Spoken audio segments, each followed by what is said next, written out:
today's lecture is this is important information. So this is really at the core. So the central dogma is at the core of cell biology. And we've covered transcription. We see, we know the mechanism. We know ways in which the genes are regulated, some examples of gene regulation at the level of transcription. And now we're going to learn how the mRNA code is used to build a amino acid sequence. It's used to build a protein. So this chapter has a lot to do with protein production. But that's not the end of the story. So just because you have a peptide, that doesn't mean you have a functional molecule. It has to be processed. It has to be folded up correctly. And there's a lot of intricate mechanisms that are involved in protein folding. And then, of course, regulation. So regulation does not only occur at the level of transcription, even though that's the first initial state or step in the process. So, ultimately it's very important, but there's a lot of regulatory mechanisms that occur at the level of translation as well. Okay.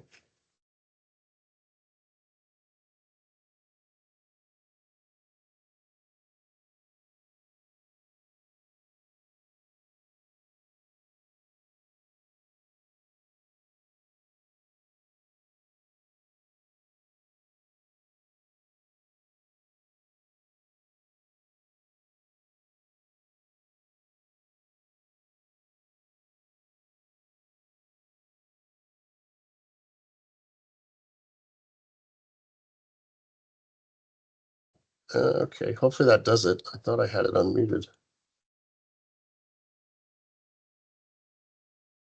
All right, does that work? Yes, that's working. Okay, thank you. If you see that again, please let me know, and that way I don't have to do this thing. Appreciate that. Okay, so translation is where all the RNA molecule, the major RNA molecules are coming together. The mRNA that was made during transcription. We also have tRNAs, the adapter molecules that are bringing the amino acids to the translational machinery, and also the translational machinery themselves, the rRNA, the ribosomal RNA. So all these three major RNAs are going to interact with a lot of proteins and factors that are involved in building the peptide. So the way mRNA is read is in the 5' to 3' direction, right? The easiest way I think to remember that is that translation is going to begin at the side that has the cap. And you should know that the 5' end has that methylguanidine cap. So translation is going to start there and travel towards the 3' end of the mRNA. As the protein is being built, the nascent protein, the new protein, the N-terminus it's the first side that's being translated. And the last amino acid that comes out, the point that's sticking out, is the C-terminus. Okay, so it goes from N-terminus to C-terminus. Translation is highly conserved across all organisms, in all domains of life, which is good because we can exploit those differences, especially in terms of the genetic code. The fact that codons, the codon usage chart is similar among all organisms.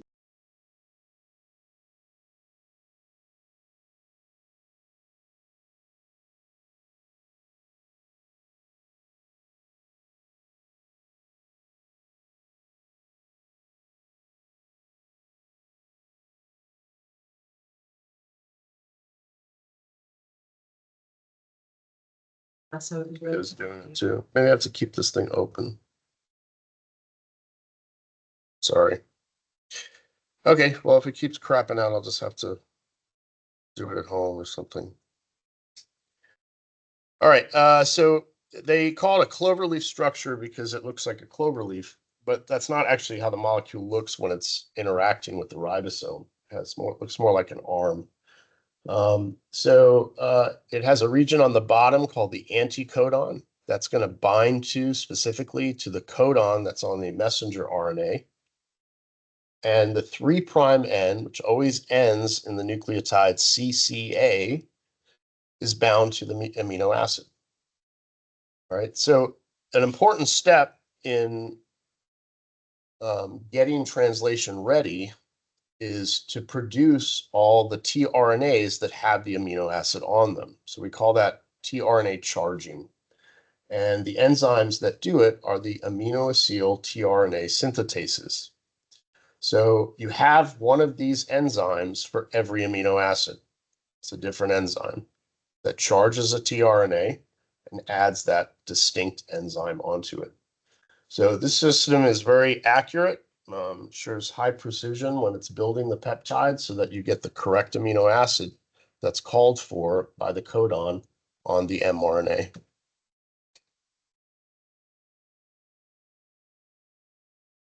All right, so the reaction's relatively simple, but important to remember that terminus, the 3' end where the amino acid is being charged to, always ends in CCA for all the tRNAs.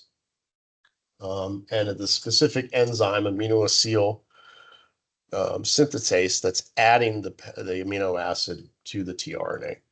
All right, so now in this state, it's charged and it's ready to become a part of translation. All right, so a little bit about the redundancy of the genetic code. If you remember from the codon usage chart, there are certain amino acids that are coded by more than one codon. Okay, so because of that, we say the code is degenerate. Okay? Multiple codons code for one amino acid. And it's the third position in the codon where that is less stringent, right? So we say that that position can wobble. And we mentioned this previously when we we're talking about codon usage, but now we're going to look more closely at the specific tolerance of that third nucleotide. So one of the more common wobbling effects that can occur is a G to U hydrogen bond. The other one is that in some of the tRNAs, you can have the nucleotide convert into kind of an aberrant nucleotide called an inosine. So if you look here, you can see, so we've got tRNAs situated there, and typical complementary pairing would be G to C, but in that third position, you can get a G bound to a U. All right, the other thing that can allow wobbling is conversion into inosine. So when that nucleotide is formed, you can also get the wobble effect in that third position on the codon. All right, so all these give more flexibility and provide for that degenerate code. Okay, so that's it for tRNA. Let's look at the next RNA player in translation, and that is rRNA. So it's ribosomal rRNA that's produced in the nucleus, specifically the nucleolar region, and it's the rRNA that makes up the ribosome. So eukaryotic and prokaryotic ribosomes are built a little differently, but there's a lot of similarities. They both have a large and a small subunit, but their size overall is a little different. That different structure can be exploited. So antibiotics frequently, many classes of antibiotics target the prokaryotic ribosome with minimal side effects to patients because it doesn't bind to the eukaryotic ADS ribosome. So it's not like these cells have one ribosome. Even E. coli has thousands of these complexes that are all the site of protein synthesis. All right, so prokaryotes have what's called a 70S ribosome. Eukaryotes have an 80S ribosome, and it's a combination of the large and small subunit. If you notice, 60 plus 40 is not 80. That's because we're not talking about molecular weight here. We're talking about a unit called a Svedberg unit, which is like the distance that it migrates in a particular Cesium column. All right, you do need to be familiar with these subunits, but it can be taken a step further by looking at all the individual transcripts, pieces of RNA that make up these 40 and 60 S units. And you don't need to get, that can be referenced. You don't have to get into that too much, but we're going to, you'll see it noted sometimes, because especially as we get into the initiation of translation, because you'll see where particular factors are binding to specific components of the large and small subunit. That this you have to definitely start to memorize here. Okay. Prokaryotic 70S made up of 50 and 30. Eukaryotic 80S is made up of a 60 and a 40. And these are all those individual transcripts that I was talking about. So you'll see them come up as you're learning the information, but it's not important that you really subject those to memorization. All right, so the ribosome is not just a structure or a scaffold for translation to occur. It also has enzymatic properties. Right? We've talked about ribozymes in the past. So these are RNAs that have catalytic activity. And the large ribosomal subunit also has catalytic activity. Its catalytic activity is to produce the peptide bond, the whole goal of what we're trying to do here, to join amino acids together. All right, so we know this because if you treat in vitro, like a reaction, in vitro translation reaction with RNase, which specifically degrades rRNA, not mRNA, you will get inhibition of translation.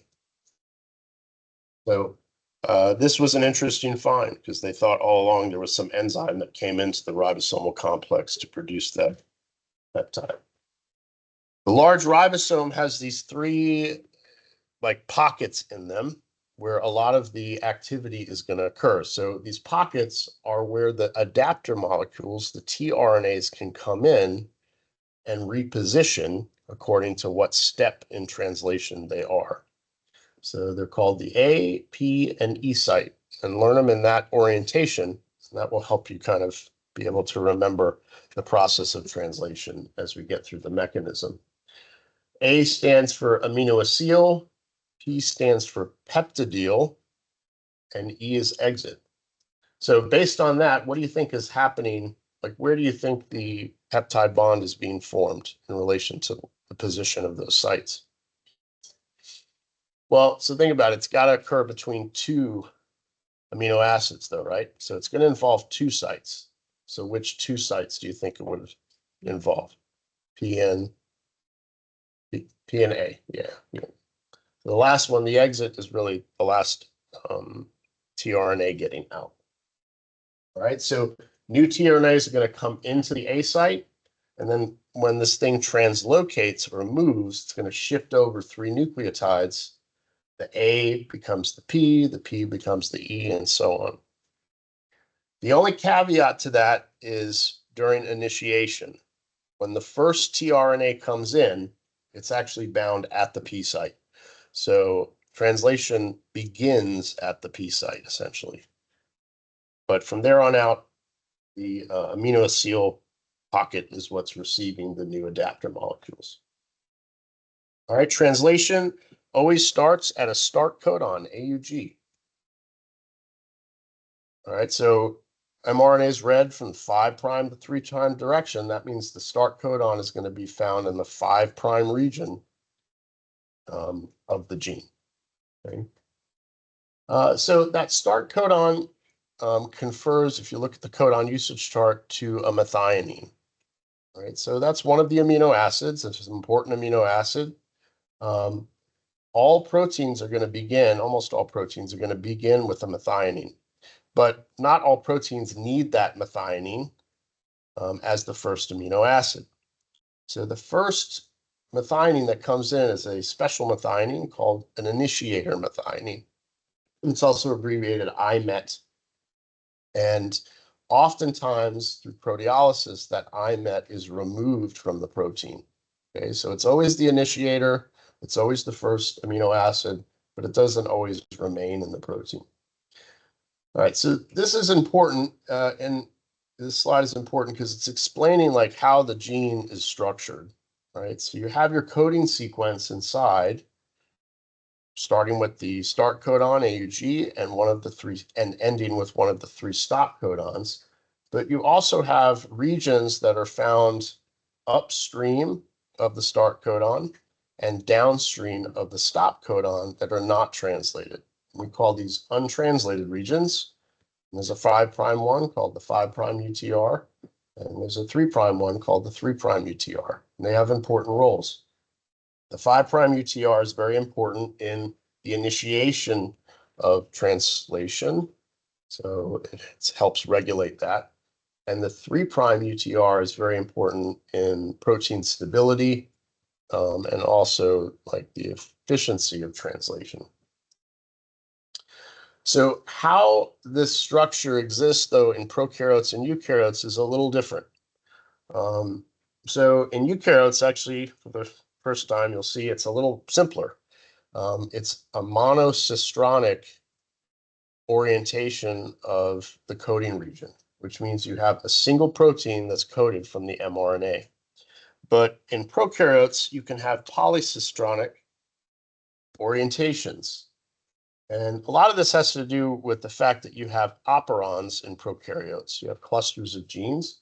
This is kind of what produces those operons, which is what we talked about last time. But you can see here we've got in prokaryotes, bacteria, we've got multiple genes in that coding region. Each one has a stop codon, but we still have only one untranslated region per genetic set.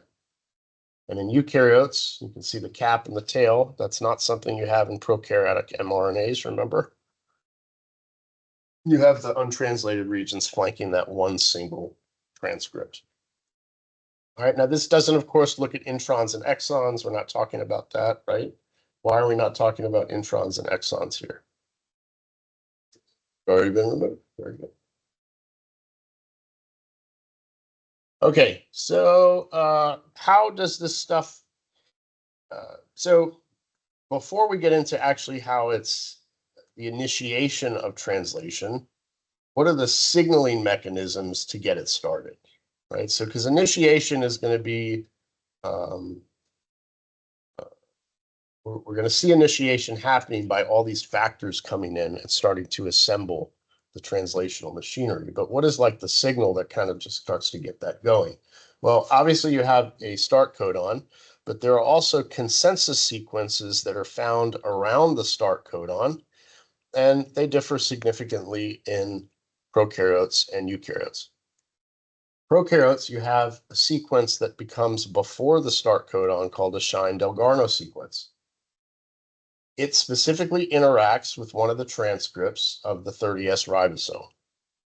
Right, so now you have in prokaryotes, the first thing that's happening is the small subunit is coming in and interacting with the Shine-Delgarno sequence. Eukaryotic signaling is a little different, right? So the type of translation initiation mechanism in eukaryotes is called cap dependent, right? And it really depends on that the presence of that 5' cap to act as a signaling mechanism because the ribosome recognizes it, right? So the 40S subunit is going to come in, interact with the cap, start to scan the mRNA, and the AUG start codon is in the presence of a consensus sequence that's a little different from Shine-Delgarno called the Kozak sequence. All right? When you're doing in vitro transcription and translation using plasmids, it's important that these signaling sequences are in your plasmid if you're trying to express a gene in a cell. Okay, so this is before really the initiation of translation. It's just the signaling involved. You can see the small, this is just a transcript of the small ribosomal subunit that's interacting with the Shine-Delgarno sequence. You can see the AUG right down there. So the Shine-Delgarno sequence comes immediately before in cap-dependent translation, which occurs in eukaryotes. The small ribosomal subunit first finds the cap, and then it starts scanning and looking for the AUG. And this figure doesn't show the Kozak sequence, but it's right here.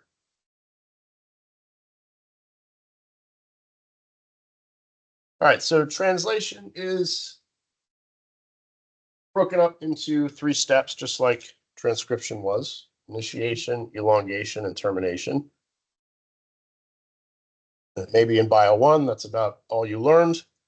We're going to take it many steps further, though, here.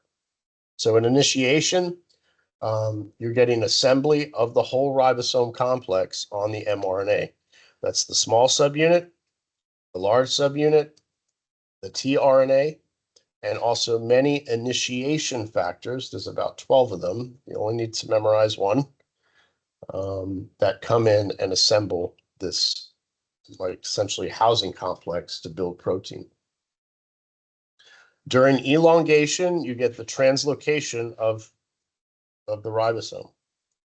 So it moves 3 nucleotides at a time in the 3' direction.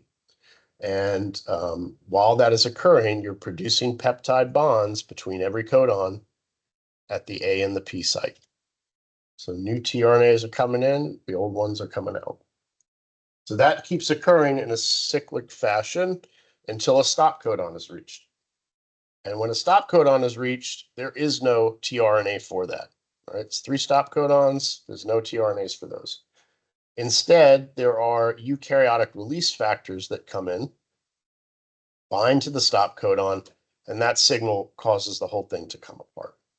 Right? All the ribosomal subunits dissociate. When you look along an mRNA, you're not going to have just one ribosome there, though. If you were to take an electron micrograph of a transcript that's being translated, you're going to actually see multiple ribosomes traveling along that mRNA. So there's one building a protein, and then a few nucleotides back, you've got another one building the same protein. This ensures really robust expression of the transcript, and we call it a polyribosome. Right? This is found in both prokaryotes and eukaryotes. Now, the only one major difference that I want you to remember, though, is the lack of a nucleus in prokaryotes, right? So, the mRNA is produced in the nucleoid in bacteria, and then as it's produced, as it's coming out of RNA polymerase, it almost immediately starts to bind to the ribosome assembly complex, and protein is made. But in eukaryotes, remember that transcript needs to exit the nucleus and then find the ribosome assembly and then start to go. But more ribosomes will come in to build that polyribosome complex. All right, so we've got the signaling down, and now we're going to focus on eukaryotic translation. Okay, and in eukaryotic translation, we know it's cap dependent. We know that the small ribosomal subunit interacted with the cap, scans the mRNA, finds the Kozak sequence. So that's where we're at. Okay, and now we're ready to undergo initiation. All right, there's 12 proteins involved. It looks pretty messy, right?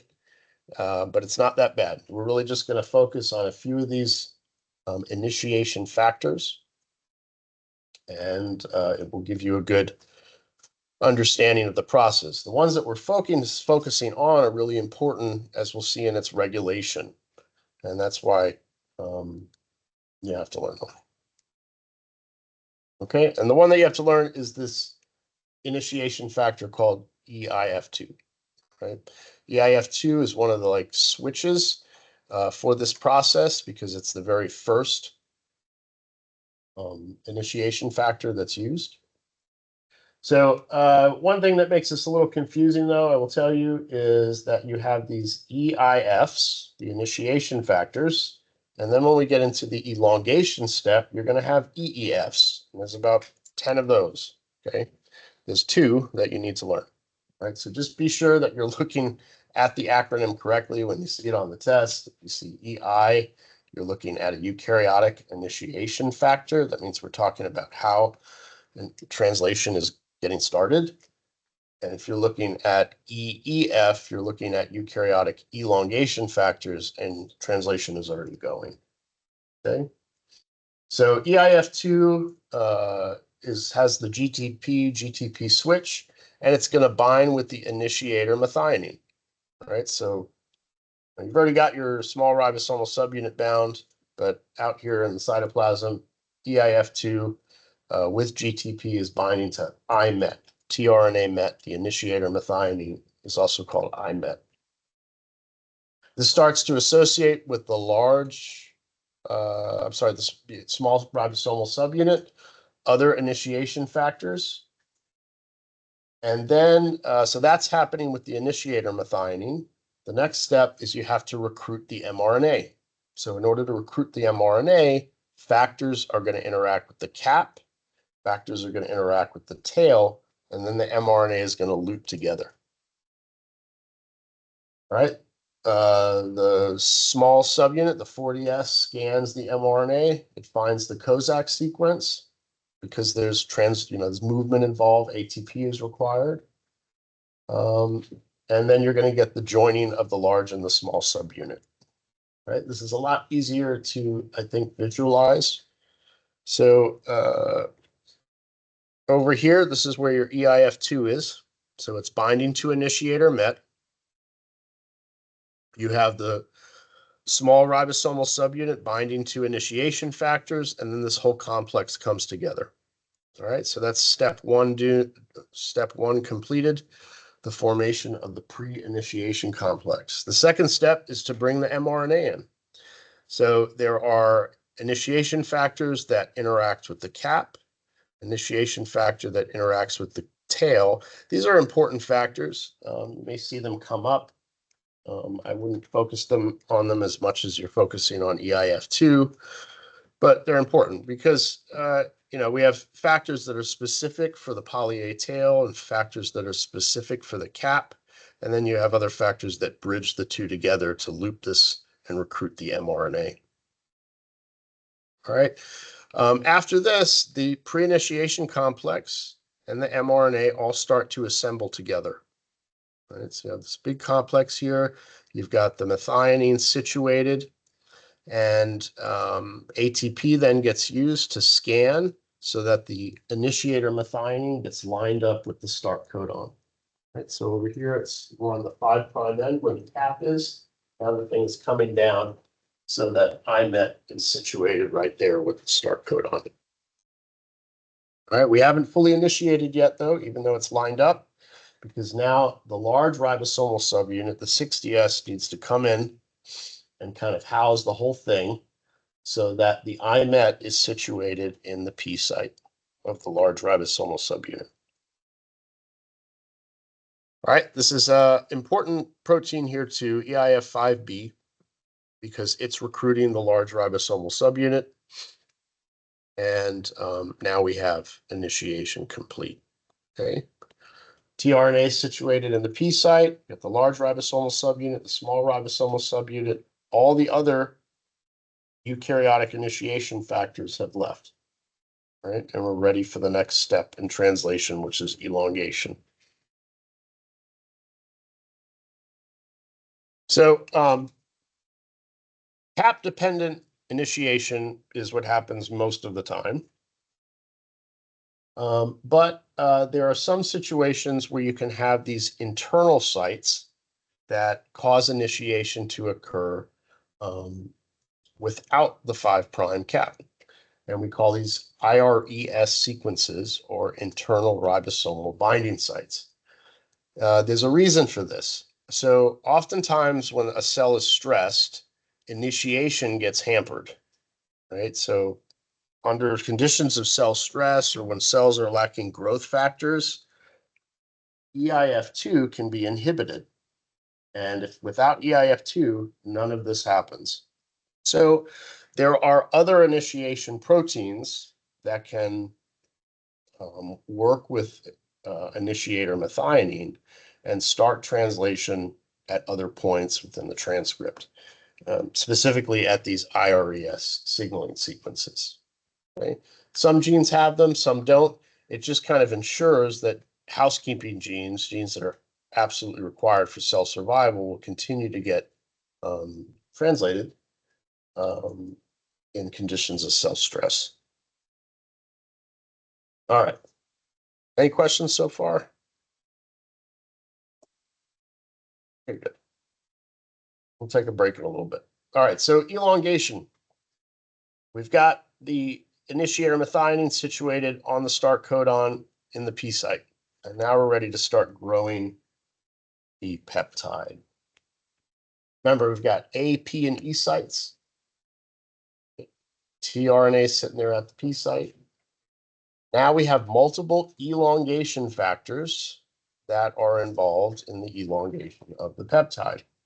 The next thing that happens is the next tRNA that's charged with the correct amino acid needs to be delivered correctly to line up with its codon. So the elongation factor that does that is EEF1 alpha. So EEF1 alpha has GDP GTP switching, and it's that GDP GTP switching that ensures the accuracy here. That's what permits the correct tRNA adapter molecule to come into the A site and line up with the correct codon. All right, so when EEF1 alpha brings in the next tRNA, the large ribosomal subunit catalyzes the formation of the peptide bond between the two amino acids, the one that's sitting at the A site and the P site. That's the second step. And the third step of this cycle, which is going to go over and over again for every codon you have, or every nucleotide you have, is the translocation. So the next translocation event is also modulated by an elongation factor. It's EEF2. It's involved. The GTP, GDP switching is required for that movement.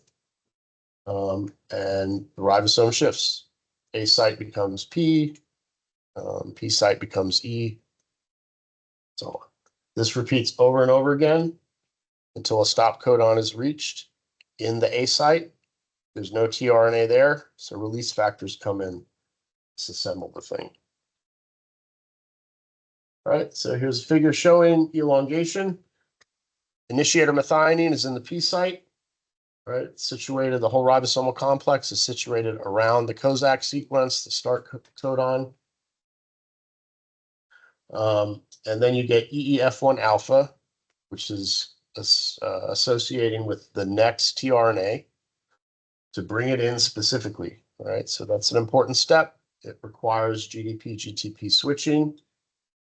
The next step is production of the peptide bond. And then you get translocation. Translocation uses the next elongation factor, which is EEF2, and you get movement of the ribosome along the mRNA. All right, so this goes over and over again. So now you can maybe kind of think about like the state of energy in the cell, right? So how much energy is needed to initiate translation? Well, if we look, whenever you look at, you're going to see GTP being hydrolyzed or GDP getting phosphorylated. That's the energy conversion step. So to initiate translation, it only requires two conversion steps, right? You have a phosphorylation for scanning. You have GTP that's needed for recruitment of the 6DS subunit. So just two events. But with translation, for every nucleotide you have two events, right? So obviously the energy requirement for elongation is a lot greater than the energy requirement for initiation. So if a cell wants to globally repress translation, one way it can do that is by repressing these elongation factors here that are involved in the switching and the correct recruitment of the tRNAs. And we'll see that when we talk about regulation of this process. It's the end of the chapter. Okay, so termination of translation is pretty straightforward. The ribosome is translocating down the mRNA, and it approaches a codon sequence for which there is no tRNA, and that's called a stop codon, right? There's three of them, UAA, UAG, and UGA, and you should start to be familiar with those. And there are no tRNAs, there are no anticodons that can bind to them. But there are release factors that can come into that A site and situate there. And that is a signal for this whole complex to basically come apart. All right, so there's a release factor. You can see the nascent polypeptide is grown, the blue chain. And release factor comes in, sees UAA, and it signals for the peptide to be released from that terminating tRNA, and then the complex comes apart. You know, this process is not very well understood. They know that there are release factors. They know, even though they have like the crystal forms of these release factors, not much more is known about this process. That would definitely be some Nobel Prize work one day if it happens, when it happens. All right, so like I was talking about, there's a high energy demand during elongation, but not so much during initiation. All right, so initiation requires GTP once, it requires a little ATP, but elongation consumes GTP for every amino acid that gets added. So you have to, there's a high demand for the recycling of these two elongation factors. EEF1 alpha, remember that delivers the correct tRNA to the A site, and EEF2, which mediates the translocation. So we're going to learn an additional factor enzyme, EEF1 beta gamma, which is responsible for regenerating EEF1 alpha GDP. All right, so it adds that phosphate onto GDP to make GTP, and now EEF1 alpha is ready to recruit the next tRNA. All right, so the efficiency of translation, what did that go off again, the microphone? You have questions? Yeah, what's up? Is there a GTP just for when the new amino acid is added, or is it also for translocation? So it's two separate, it's two separate molecules, right? So you have two different elongation factors, right? So EEF1 alpha, see, it's loaded with GTP, right? So the loss, like that higher energy state is what's allowing this correct tRNA to come in. And then the second elongation factor, EEF2, you can see is loaded with GTP. That higher energy state is what's allowing the ribosome to translocate. Did that answer your question? Yeah. Okay. All right, so here's the regeneration of EEF1 alpha. All right, that's the next tRNA that's involved in growing the polypeptide. So the next tRNA that's coming into the A site. All right, in order for it to coordinate there, it needs to interact with elongation factor 1 alpha. In order for elongation factor 1 alpha to do that, it has to have GTP. Okay? After it brings the correct tRNA in, that GTP is lost to GDP, so it must be correctly regenerated, and it gets regenerated by the enzyme EEF1 beta gamma. EEF1 beta gamma adds GTP, higher energy state, and the cycle can continue to elongate the polypeptide. All right, so really not that bad. Only so far, we're only up to like 5 molecules that you need to memorize. It's really more mechanism, I think. It's where the complexity is involved. And of course, understanding the overall purpose of what we're doing here. All right, so let's talk a little bit about mechanisms to control and regulate translation. All right, so like I've said many times, regulation of transcription is at the very first level. So ultimately, yeah, that's very important. And we know that, for every transcript made, that can be used to generate exponential number of proteins from that single transcript because of the polyribosome, because translation is occurring over and over again. So translation is also an important step in regulation as well. So how do we regulate it? Well, there are repressor proteins, proteins that can bind to the 5' cap end and kind of interrupt the assembly of all of those initiation factors. There are proteins that can bind to the 3' poly A region and prevent the assembly of the initiation complex. Remember, that needs to loop up to produce that initiation complex. So if you block it at either 5' or 3' end, you prevent that looping. There's also mechanisms to break down the messenger RNA. So if you regulate the central dogma, right, at the level of mRNA, you are regulating it at the level of translation because transcription's already occurred. So if we degrade the mRNA, if we chop it up, or if we block translational material, we are technically regulating it at the level of translation. One way to do that is through microRNAs. So the importance of microRNAs have really exploded in the last 10 years. MicroRNAs, unlike small interfering RNA, which we've talked about, microRNAs are actually encoded in the genome. So we encode these small RNA complexes that recruit RISC complex, which we've talked about, and RISC complex can, bind to the UTR and block translation. Okay. So you can see that microRNAs, when they get transcribed, they duplex. And they have a central region that doesn't complementary base pair. It causes a little loop.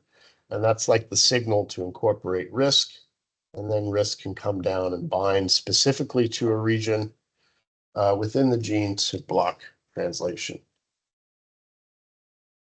All right, and then there's also global control of translation. I've talked about that a little bit, which is basically affecting the whole GDP, GTP cycle of the molecules that are involved in not only initiation, but also elongation. All right, this is to look a little bit at these repressor proteins. I don't got to get too crazy with this ferritin iron example over here, but basically there are molecules. This thing is like, it's used in regulating a gene called ferritin. And there are iron regulatory proteins that when iron is abundant, right, the iron will interact with the regulatory protein and will prevent translation of this gene, right? So these regulatory proteins, bind to the area around the Kozak sequence and prevent translation, right? So that's 5' inhibition. 3' inhibition, you can see, is associating with the poly A tail, preventing that looping so that the complex can assembly. Any interruption in these processes is going to prevent translation. And then we talked about microRNA. All right, so for global regulation is going to take a more energy approach, regulating energy in the form of regulating the GDP, GTP switching. Okay, so under normal conditions, when the cells are happy and you have growth factors present, and we know EF1 alpha, we know it's regulated by EF1 gamma beta, right? So that's for initiation, for elongation. But also in initiation, that EIF2 is also regulated, and it's regulated by EIF2B. And you can see here, that's the initiator methionine coming in. You need EIF2 to do that. And in order to turn on the GTP switch on EIF2, you have this molecule called EIF2B. Okay. Under cell stress, or if growth factors are lacking, same thing, you can get phosphorylation of either of these molecules. So either EIF2 can be phosphorylated, which is shown here, or EIF2B can get phosphorylated. EIF2B's job is to activate this guy, make it GTP. But either can be phosphorylated, and that phosphorylation blocks the whole GTP switching and inhibits this whole process. So this is inhibition of initiation specifically here. Just like we learned about how EEF1 gamma beta can be inhibited to regulate the elongation as well. All right, and that's it for translation. So in section 8.2, we're going to talk about the folding of proteins and some further processing. And then in 8.3, we're going to talk about post-translational modifications. You guys take a 5-10 minute break and we'll get back to it.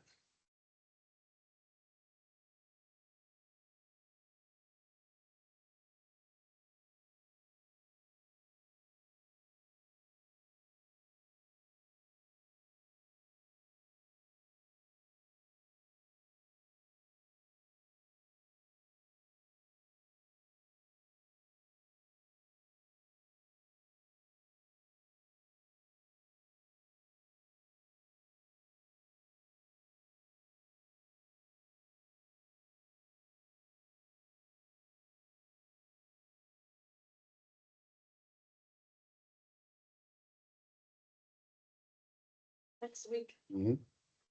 there will be like a sheet of main things to know, nothing Like a review sheet. Oh, yes. just of the major concepts that you're for sure gonna test us on. It's a lot of material. I'm trying to find a good way to It is a lot of material, I know. that. gather the hard. And the questions are hard, I know. It's a hard class. So I don't do review sheets. The PowerPoint slides you have. I want you to answer the questions at the end of the chapter and at the end of the sections. But definitely, so I have this stuff in the textbook that I didn't go over. So if it's not in the PowerPoint slides, it's not gonna be on the test. All right, I understand though, it's still a lot of PowerPoint slides. I think you've got close to like 300, Hundreds, yeah. 300, 400. Read the book though. The book tells the story, and that's really important in understanding the whole picture and getting you to be able to answer the questions.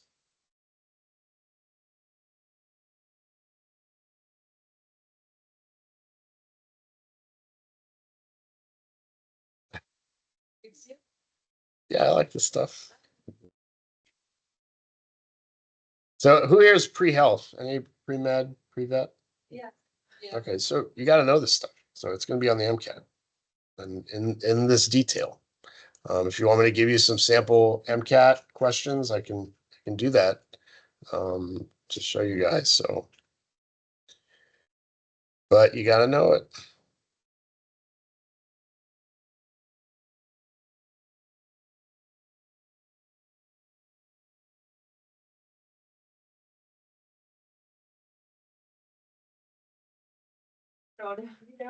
Stress. Like, I am anticipation type of. It's the next month, me and my email, like, I've been, like, I'm sitting around like a hawk, every day, it's check my email 3 times a day, I wake up, midday, go to bed.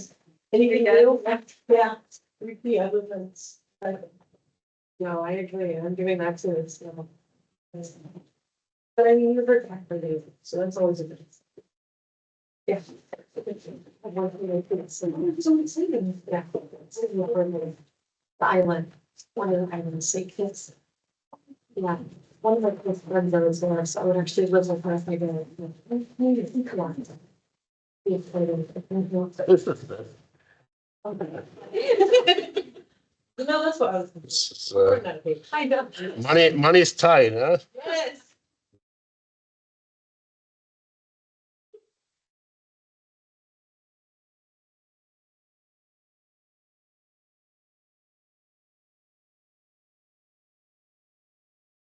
I just want you to know I misread the first question. Oh, you did? Yeah. What was the first question? Lac operon express. You got to picture that figure with the 4 scenarios. No, I did.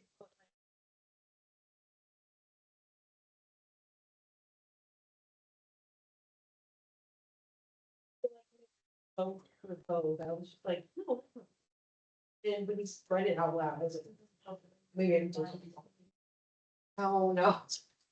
I do this all the time. Whatever. So it's fun. I needed that. My first. I have to. Don't I feel like, that's bad. We're talking about our first day. The applications. I'm like, yeah, wake up, midday, go to bed. Me and my email.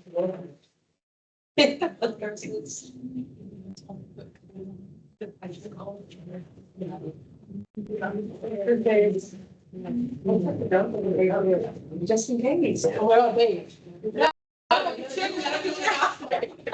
Yeah, it's all, it's.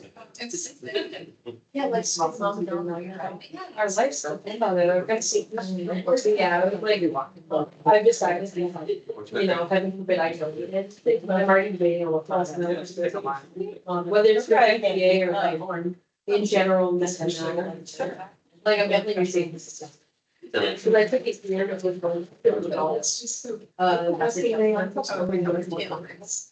In Michigan, I was. See that, see, here's the thing, my one, that I was talking about. Calculator. It's like against you from capital. For mine. It's primarily an online application that was a. Anywhere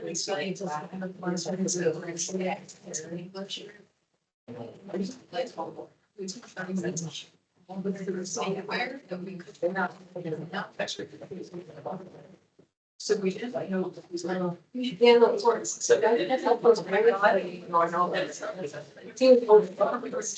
No, always late. Yeah. He was not here. He would read out the heartbeat and I'm like, that was it. There was no one to me. Oh, shit. Come on. If there's a deadline, like.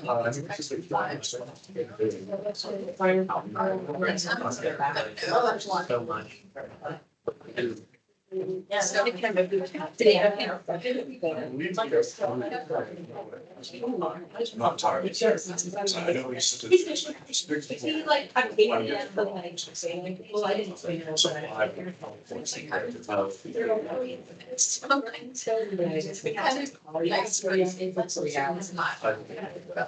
Yes. After it gets back to this.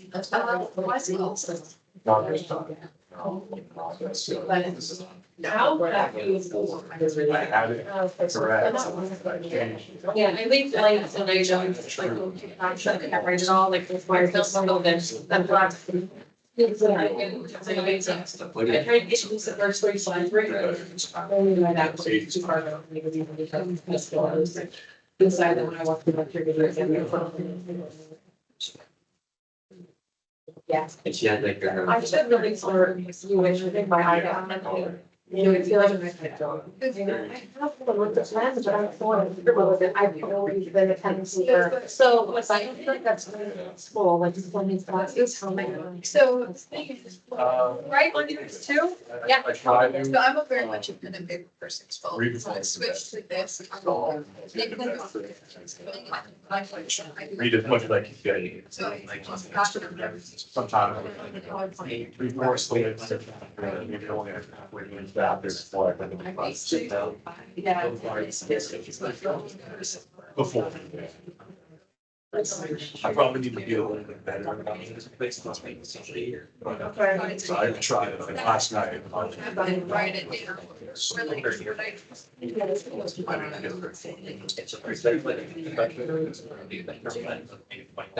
Yeah. Yeah. It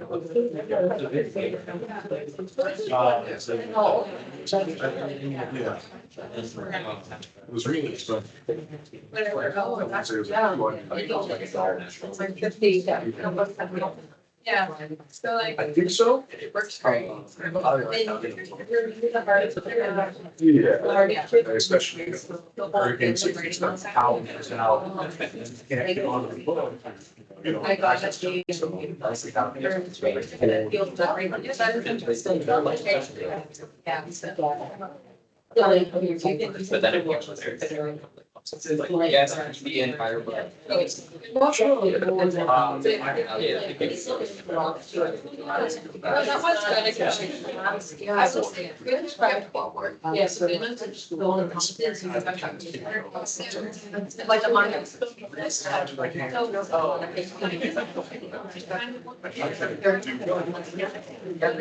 like 30 numbers. This actually, that's how we hire.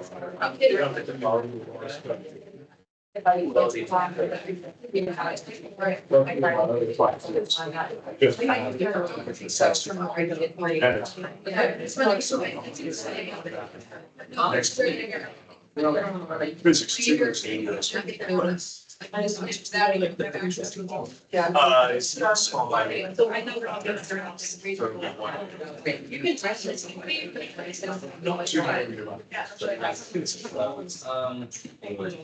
think I'll be okay. If you wrote that. I think I'll be able to make it up later. That's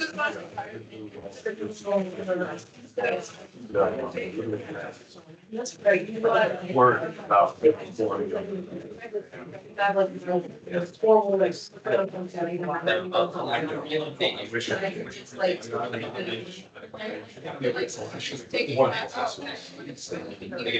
We'll see what happens. He's saying, give us something for the next. Yeah, I mean, that's the science, we can pull it up. Yeah.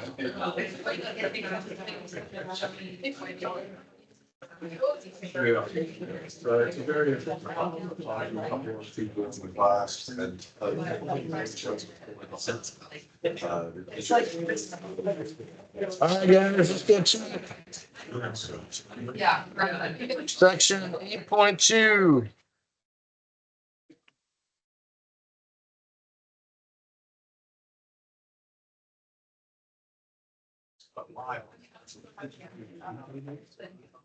Yeah. It's really difficult to understand. So you put these in. Thank you for sharing. Don't be asking questions because they don't really know what to ask. They don't. All right, guys, section 8.2. Sure. Because no one's sure. My microphone. You just submit that, right? Yeah. Yeah, that's 8.2. It's been starting.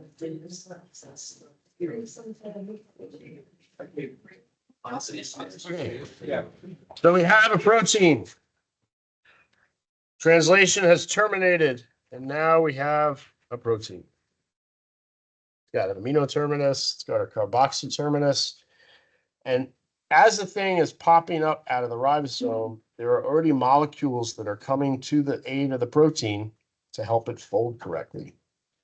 So some of the most devastating diseases that for which are largely remain incurable and some of them untreatable come from problems with protein folding, misfolded proteins.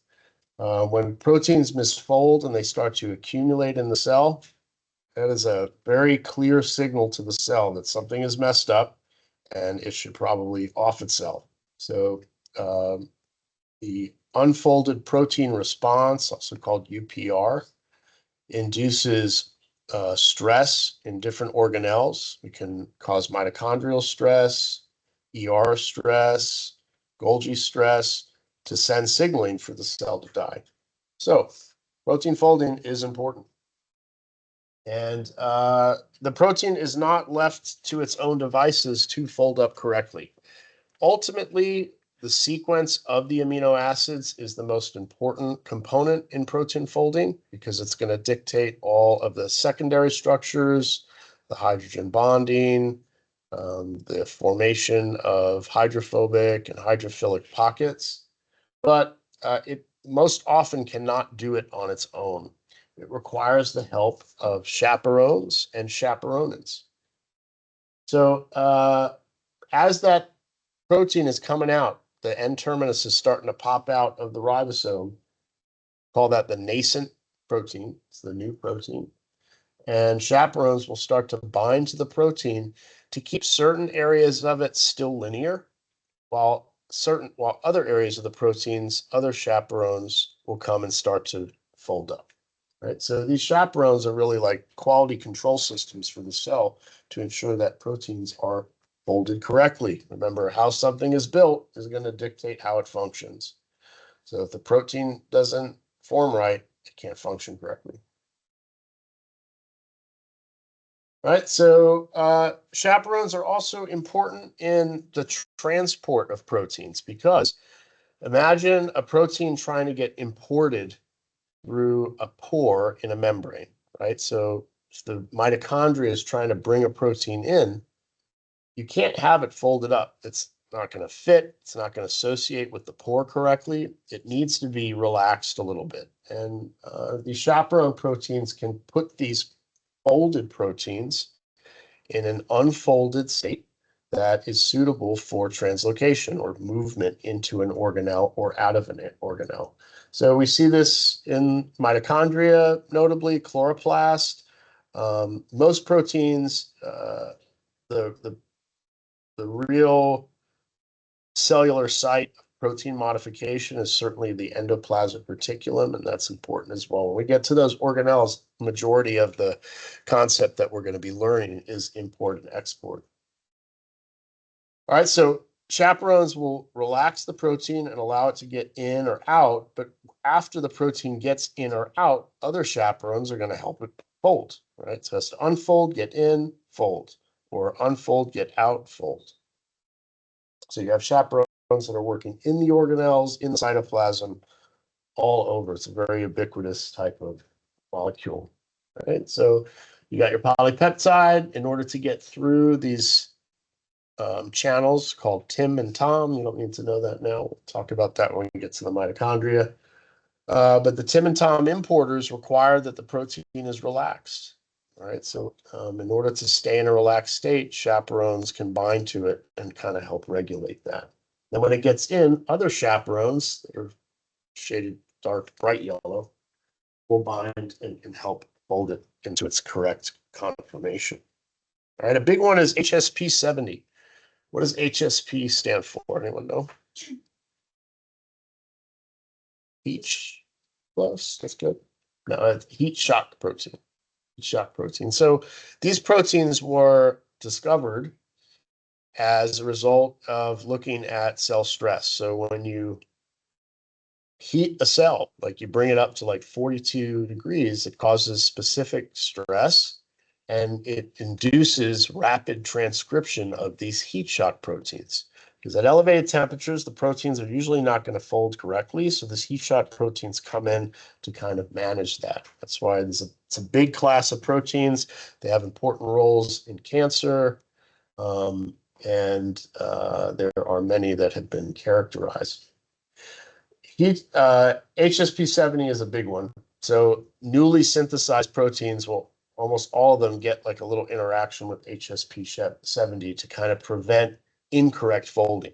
It'll like go to certain areas that maybe, are going to be the site of a disulfide bond, and we can't have something fold over that site, or else the enzyme that comes to form it can't access it. So it will help preserve that structure until the next step. HSP70 also delivers proteins to these big barrel structures where a lot of final folding occurs, and we call these chaperonins. These chaperonins are big complexes. They look like giant barrels, and they provide an isolated environment from the cytosol that has optimal conditions to fold the protein: ionic strength, pH, hydrophobic interactions, things like that. It's basically an isolated protein folding chamber. And, this is an energy dependent step to get things into the chaperonin and out of the chaperonin.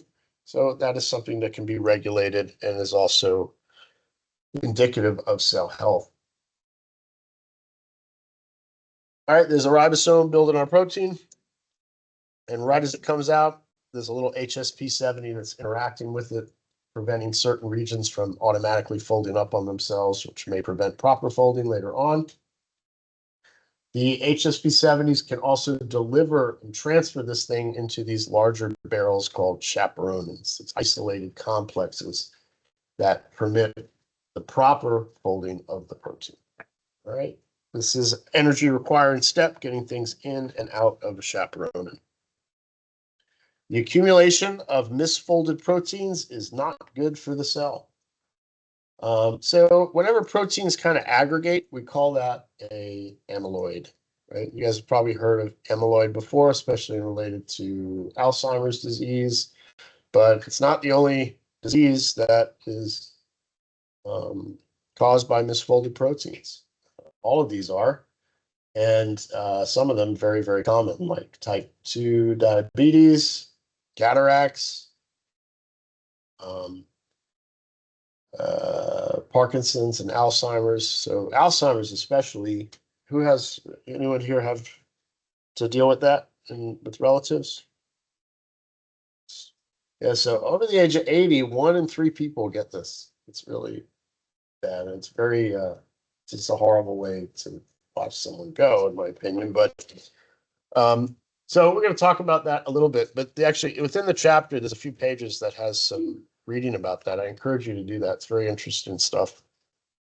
But Parkinson's, Huntington's, ALS, different forms of encephalitis, because they're caused by prions, we'll talk about that, are all formed by these aggregates of misfolded proteins. So with Alzheimer's disease, you basically have, this is a disease that's like really well understood, but we just can't generate very effective treatments for it. Even though we know the targets and we generate targets for them, they end up always having so many side effects, they don't act can't use them. So Alzheimer's is, there's two things going on. You get tangles and you get amyloid. So these amyloid B peptides, right? These form outside of the cell in the brain, and they cause plaques. And you also get a tau protein, which misfolds inside of the cell and causes tangles, right? So you get these amyloid beta plaques, and you get these tau tangles. Now, recently, I think they came up with a way to detect misfolded tau protein. It's indirectly. I think it's by looking at transcription of other heat shock proteins in the blood. So identification and just recognition of this disease earlier in life is starting to become, whether that's good or not, I don't know. Just knowing that you're going to get Alzheimer's in the next 10 years, I don't know if that's very good. Cystic fibrosis, this is a disease that affects the lung. And people that have this have a issue with a chloride channel, right? Is a conductance regulator. It's caused by a single nucleotide substitution, and it causes the chloride channel to not fold properly. Okay.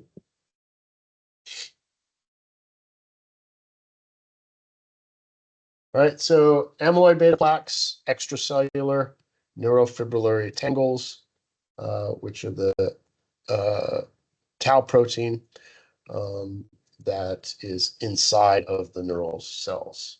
Okay, so these aggregate, disrupt homeostasis of the cell, how the synapse can function, signals don't get sent correctly. This disease was identified almost 100 years ago, and just almost no progress, very little progress has been made to being able to treat it.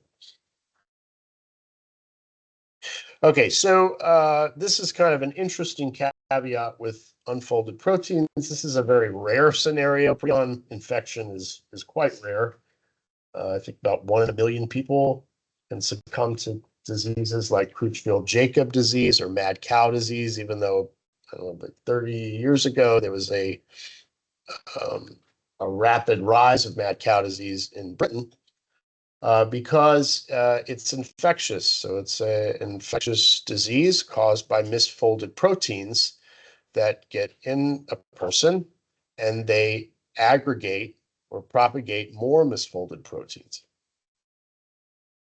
So you can eat this you can consume uncooked beef, and you can acquire these prions. And these prions are essentially self-propagating, even though it's just a protein. It's not like you're getting a viral DNA or bacteria that can multiply. So how these proteins can kind of self-propagate is by recruitment. So, you get an initial, like there's native PRPC. I think this is talking about Creutzfeldt-Jakob disease. And it will misfold, so that's the amyloid form, but there's the prion, sorry, and it will recruit normally folded proteins and then misfold them. And then that's how this thing propagates and grows. Eventually, those things can fragment, those can recruit more proteins and then incorrectly fold them, and so on. That's how these amyloids build up in people that have prionic infections. Okay, so talked about chaperones, talked about chaperonins, talked about how accumulation of misfolded proteins is bad. And let's talk a little bit about specific enzymes that are involved in very important post-translational modifications of the protein to correctly fold it. Okay, one of these, if you really need to make you need to retain tertiary structure in a protein. One way to do that is by creating a covalent sulfur-sulfur bond. It's a strong bond. It takes a very oxidizing scenario to break it. A very reducing scenario to break it. And that's why it's formed in the endoplasmic reticulum. So the endoplasmic reticulum is a highly oxidizing environment, unlike the cytoplasm, which is highly reductive. Why do you think the cytoplasm is very reductive, by the way? Go back to chapter 2, I think. What's going on in the cytoplasm to start energy conversions?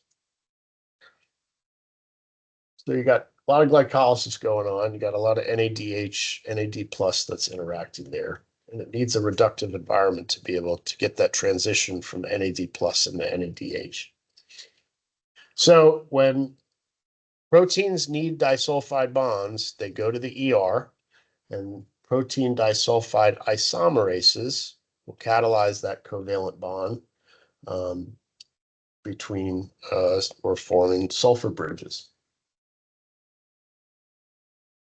All right, another modification that can occur to proteins to correctly fold them works on specifically the amino acid proline. So proline is a unique amino acid because it readily converts between the cis to the trans position. Most amino acids form peptide bonds that are in the trans form, but proline is a little exception to that. It can notably form the cis rotation, right? And it doesn't do it very well on its own.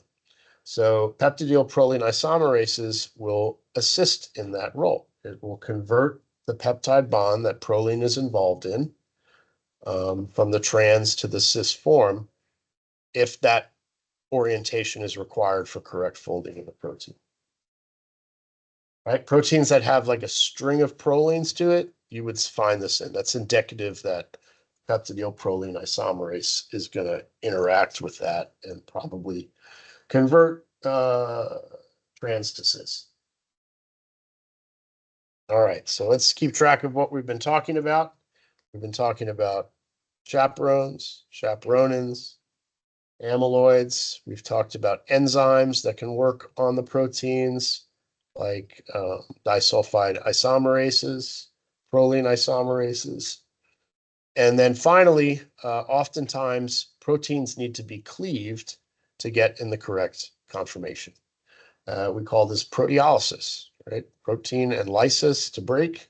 So this is often an important step in protein modification. And most proteins, like 99% of them, are going to get proteolytically cleaved because that initiator methionine from most proteins is going to be removed, right? That's an example of proteolytic cleavage. Other proteins have more complex cleavage events. A really classic example is the production of insulin. So insulin is produced from the ribosome as in a form of like a prohormone or pre-insulin. And it needs disulfide bridges, so that forms. And then there's a part of the protein called the C-peptide that needs to be completely removed. And now you have active functional insulin. This, proteolysis is an area of regulation too. The proteolytic enzymes can be regulated on a global scale to either attenuate or hyperinflate proteolysis. So it's also a regulatory switch in its own, but the proteolytic event is like a regulatory switch too, because this pro-insulin molecule is non-functional. It won't bind to the insulin receptor. You can't get glucose in the cell. It's not going to work. It has to be, you have to have the removal of that C-peptide. And now you have functional, proper insulin. Why do you just, if you were to think about, why do you think that connecting peptide is produced? Just based on this figure, what can you assume that it's involved in?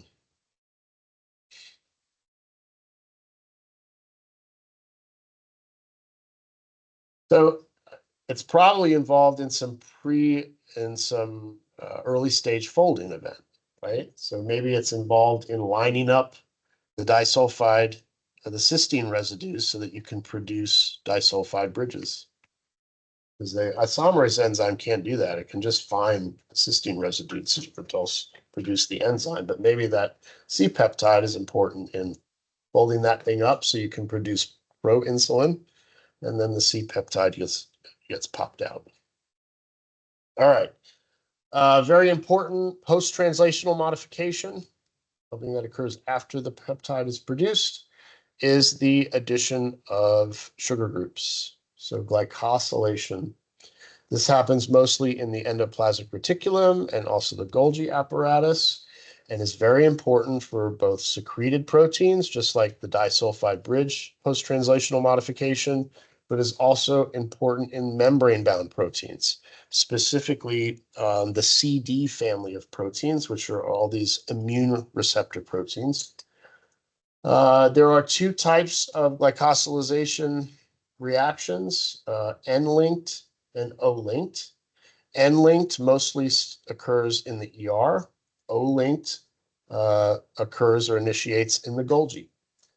What it's talking about is the specific atom that is present on asparagine, which is the nitrogen, that gets linked to the sugar, or the oxygen on a serine or threonine that gets linked to the sugar.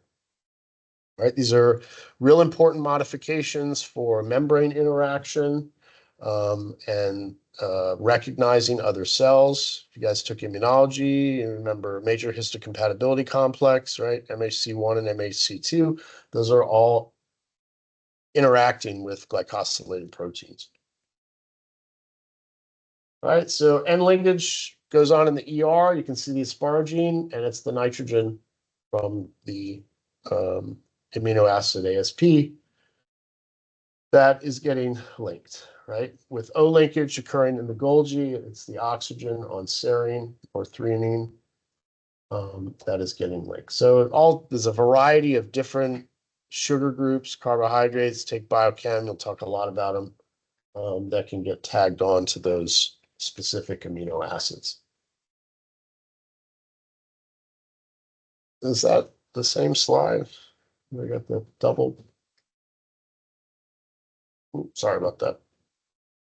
Okay, another type of glycosylation is the production of glycophosphatidyl inositol proteins. So these are abbreviated GPI anchors. These are a very, very important class of molecules, and they basically enable a protein to get stuck into a membrane without a transmembrane region. Okay, most of the proteins we've talked about so far that span the membrane have a beta barrel structure that span it, right? A transmembrane region. But GPI anchors allow proteins to attach to just one leaflet through an inositol sugar group. I'm sorry, an inositol lipid. So inositol is a specific carbohydrate, but when it's incorporated into a phospholipid, that becomes an inositol lipid. So these are important in signaling, right? So a lot of these GPI anchors are found in lipid rafts along the membrane, and they'll cluster. And when they get activated, they'll recruit other molecules to maybe send a signal in or out of the cell. Other ways at aggregating proteins to membranes are through lipid additions, right? So the previous was a carbohydrate, that inositol. And there are three prominent lipid additions that are found in small proteins. They can be myristylated, they can be prenylated, or palmitated. One of the most significant implications of this is RAS protein. RAS is implicated in almost 40% of human cancers. And RAS has a type of farnesyl group that is a type of prenylation that's attached to it to embed it in the inner leaflet of the cell membrane. And that's a really important step for RAS activation. Right? We're going to get into RAS later on in signaling, but without that prenyl group, it's not very hyperactive. It's a very good target. These are really good targets for chemotherapy agents, because if you can inhibit this post-translational modification for oncogenes, tumor suppressor proteins, it's an effective treatment for cancer, and usually one that doesn't carry too many side effects. All right, myristylation occurs at the N terminus, prenylation at the C terminus. I don't need to really memorize that, but be familiar with these lipid modifications as a whole. You can see the farnesyl group. There are specific enzymes that add these groups onto proteins to enable them to aggregate in the membrane. Remember, when you're situated correctly in the cell spatially, that can help you function better, right? If RAS protein is situated in the membrane where all the other proteins that it interacts with are, then that's good. It helps it act. Okay, let's dive right into 8.3 and we'll get out of here. This isn't too long. All right, so we've talked about post-translational modifications, talked about disulfide bridges, we've talked about glycosylation, N and O linkage. We've talked about adding lipid groups, myristylation, prenylation, and palmitation. And now we're going to talk about how proteins are really regulated. They're regulated in basically 4 different ways. You can have small molecules that interact with them. Probably the biggest one and the most the easiest to detect and characterize is phosphorylation. You can also have proteins interacting with other proteins to regulate it, or you can have the selective breakdown of proteins. So proteins can be tagged for proteolysis. So these are all ways of post-translationally regulating proteins, and very important in the whole centrodogma scheme of regulating gene expression. Regulation by small molecules. We've already learned an example of that in the lac operon, right? Lactose would be an example of that because it can bind to the repressor protein and permit transcription of the structural genes. We've talked about transcription factors. Those are also examples of small molecules doing regulation, right? They are proteins and they regulate RNA polymerase. Very important class of these are the GTP binding proteins. We've talked a lot about GTP, GDP. We know it's a molecular switch. Usually when it's GTP bound, it's in the on situation. When it's GDP bound, it's in the off or inactive orientation. But we haven't talked much about the class of the enzymes that do this, and these are important. Guanine nucleotide exchange factors, or GEFs, are what catalyze the production of GTP from GDP. Alternatively, GTPase activating proteins, or GAPs, stimulate the hydrolysis of GTP, which is the removal of a phosphate and the conversion of GTP into GDP. Right? Two very important classes of enzymes, and there are a lot of them. There are a lot of GEFs and a lot of GAPs. See, GEF here is activating that protein, and I forgot to mention, so proteins that have the GTP, GDP switching are termed G proteins. Okay, and we're going to see that a lot in when we do signaling. So we've already learned some G proteins, so far when we were covering translation.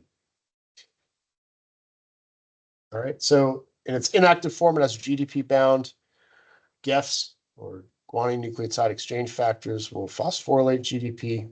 Now you have an active G protein because it has GTP. Right? GAP enzymes will remove that phosphate and convert the G protein from its active to its inactive form. Very important switching. Whether it's more important, phosphorylation, it's hard to say, but phosphorylation is certainly very remarkable and important as well. Typically, when a protein is phosphorylated in the correct position, it's in its on situation or its on conformation. And when it's dephosphorylated, it's off. So this is a rapid way of turning proteins on and off. And it's accomplished by enzymes, specifically kinases and phosphatases. Kinases are enzymes that phosphorylate proteins. Phosphatases are enzymes that dephosphorylate proteins. There are only certain residues or amino acids that can be phosphorylated: serines, threonines, and tyrosines. The kinases that phosphorylate serines and threonines are in the same class, and they are called serine threonine kinases. The kinases that phosphorylate tyrosine are in its own class, and they are tyrosine kinases. Alternatively, you have the same classes of phosphatases that remove those groups. One thing about the phosphate modification, unlike GDP-GTP, unlike glycosylation, is that you can pick this up with an antibody. So we've talked a little bit about Western blotting. We're going to do Western blotting in our next experiment in lab, but it enables an antibody to specifically bind to its protein, and you can get a signal on that. And you can develop antibodies for that basal protein, but you can also develop antibodies whose IG is specific for the phosphorylated site and will only bind if the protein is phosphorylated. So this is something that can be readily evaluated in the cell, whether a protein is phosphorylated or not, simply through a Western blot. Okay. You remember you've got serine threonine kinases and you got tyrosine kinases. Alternatively, you also have serine threonine phosphatases and tyrosine phosphatases. Okay, so there's serine, there's tyrosine. We're not seeing threonine here. It's another amino acid, but it's the addition of an inorganic phosphate group or the removal of that inorganic phosphate group. It's a high energy group. It's got a charge, and it's relatively large, right, for only 5 atoms. So it's something that can significantly affect the amino acid and the protein as a whole by changing the shape of the protein in a specific region. All right, we're going to start learning some specific proteins that are phosphorylated. It's important that you learn these because as we get deeper into the different organelles and we talk about signaling, these proteins are going to keep coming up. An example of a phosphorylated protein is ERK. ERK stands for extracellular signal regulated kinase, right? So these are kinases, so they phosphorylate other proteins. And these specific kinases, so it's always it's a specific residue that it will phosphorylate on its target protein. And that residue is identified by a consensus motif. The kinase binds to a large area of the protein, and then it's a specific residue that it phosphorylates. So look at this, for example. You don't need to memorize these motifs or anything, but I do want you to be familiar with these two kinases right now, PKA and ERK or ERK.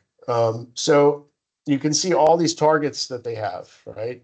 PKA targets CFTR. That's one of the proteins involved in chloride movement.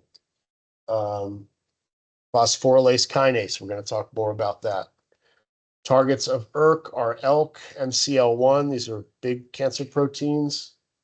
But the way that it recognizes or identifies the specific serine or threonine that it's going to phosphorylate is through a consensus motif. So similar patterns of amino acids that surround the target amino acid to be phosphorylated. All right, how do these kinases and phosphatases work? Well, this is usually like a two-step process. So initially there's a docking event. So its target substrate will bind to the kinase. You can see there, so this is ERK, that's the kinase. ELK1 is its target.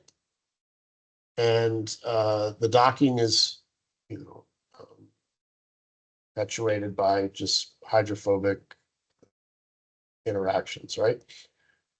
And then the catalytic site is where the enzyme is actually working. So it's going to phosphorylate ELK specifically at that serine residue right there.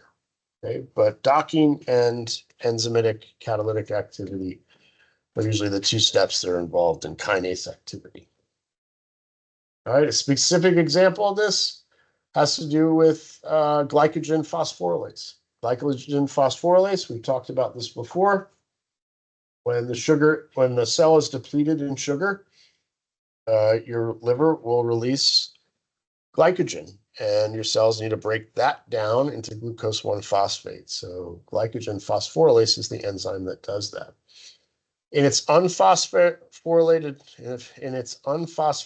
form, glycogen phosphorylase is not active, right? But when it's phosphorylated at 2 serine residues, you can see it undergoes a conformational change. The pockets open, and now this enzyme can break down glycogen into glucose 1-phosphate. All right, so like I said, the addition of that phosphate group, it's a large charged set of atoms, and it can induce conformational changes, changing the shape of the target, changing the function of the target. All right, so we've talked about phosphorylation and also proteins can regulate each other. Okay, protein kinase A is a protein that has 4 subunits. PKA has 2 regulatory regions and 2 catalytic regions. Now, just a little quiz. What did we say protein kinase A is 2 slides ago? It's a kinase. So what does it do? Phosphorylates, right? So you can see now how this is starting to become a pathway, right? We've talked about what PKA does. We've talked about ERK, but how does actually PKA get activated? Right? So there's its catalytic site there, and in its active form, it's going to phosphorylate a downstream target. But how does this thing get activated? Well, it gets activated by its regulatory subunits binding to cyclic AMP, and then that releases the catalytic subunits to go and do their phosphorylation event. Okay. Right, so this is activation of PKA, but it's not occurring through phosphorylation or anything. It's just occurring through interaction with another molecule, another protein, CAMP. All right, so this is a little liquid-liquid phase separation is a little different. It's a little off topic, kind of, but it's essentially a protein interaction that can attenuate protein function. And this is important in certain disease pathologies. There are some rare diseases that are caused by this liquid-liquid phase separation thing. But basically what happens is proteins that have a lot of intrinsically disordered regions are capable of closely interacting with each other. And they can so closely interact and they can accumulate, they can almost come out of phase in terms of solute, solvent stuff, right? They can become their own phase within the liquid. And So when this happens, the proteins can't interact. That's basically it. It takes it almost like out of liquid, but they still aggregate. And you can see these in the cell. They're what form like nucleoli.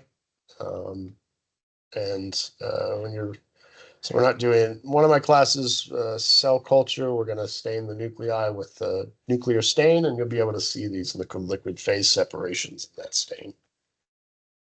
All right, one of the last things we're going to talk about is how proteins can be targeted for degradation. So the ubiquitin proteasome pathway is a very well understood pathway that is also implicated in disease. So it involves the targeting of proteins by this small molecule called ubiquitin. So think of ubiquitin as a tag or a flag that you stick on a protein and you say, I want that protein gone. Once that flag gets on the protein, the proteasome, which is this really large complex, will take up that tagged protein and destroy it. These proteasomes are big, very big complexes. I think there's like 20 different proteins that make it up. In fact, the total cellular weight, when you look at proteasomes, about 1% cellular weight is specifically proteasome, and cells may have, tens of thousands of these proteasomes. They have a central core, which is where the proteolysis is taking place, and they have these lid complexes, which are important for the accepting liquid and tagged molecules. So it gets tagged for destruction, and then now it can associate with these lid molecules. The proteasome can take the protein in and chop it up and destroy it. So obviously the important regulatory step in this process is what decides how the ubiquitin gets on proteins. That is accomplished through a series of ligase enzymes called ubiquitin ligases, right? So those are the most important enzymes in the pathway, the ubiquitin ligases, because they are what specifically target a protein for destruction. But there are, so upwards of the pathway, in order to initiate the pathway, first you have to get ubiquitin on a activating enzyme. So this is E1. Then there's a conjugating step where it's transferred to E2. But now E3, the ubiquitin ligase, the master enzyme here, will put ubiquitin on the correct protein. Okay, once that ubiquitin's on there, that becomes actually self-propagating. So E3 ligase will add more ubiquitins on there, and you get this polyubiquination. The more ubiquitins that the protein has, the higher the rate of proteolysis, basically. The easier it is to get into the proteasome and get degraded. All right, so this is an important step in getting rid of misfolded proteins. A lot of these ubiquitin ligases target unfolded proteins or misfolded proteins for proteolysis. It's also an important component of regulation of cell cycle. We haven't talked about the cell cycle yet, but we are going to get to that in the last unit. But I will give you a little glimpse of it now. So the cell cycle is regulated by two families of proteins, the cyclins and the cyclin-dependent kinases.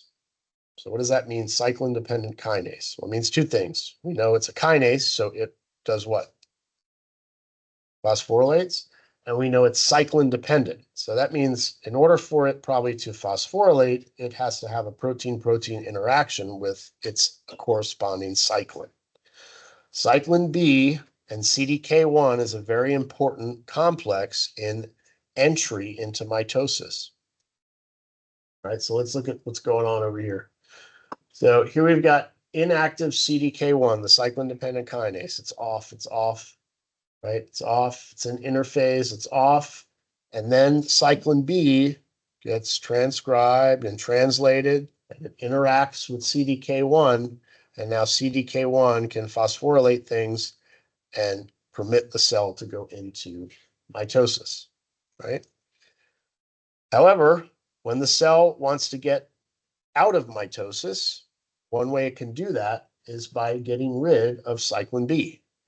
So one way it can do that is E3 ligases can ubiquinate it and target it for proteolysis.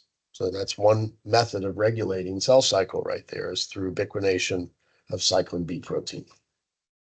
Okay, there's about 10 of these cyclins and CDKs, and we're going to cover all of them. Gets a little wacky, but you'll be okay. All right, guys, study hard for this exam. It's important material. I would say it's not your hardest exam, but the material on it is really important, because if you're not grasping this stuff, what we're going to talk about in the third unit is going to be very difficult. Okay. If you have any questions, reach out. Don't forget, Zach is a really great resource. He's got the exams. He knows what it's being tested on. He's not going to give you the questions, but he may help direct you into the right information. So I would definitely go to him for tutoring or come to me for extra help. Have a wonderful week. I'll see you on Monday.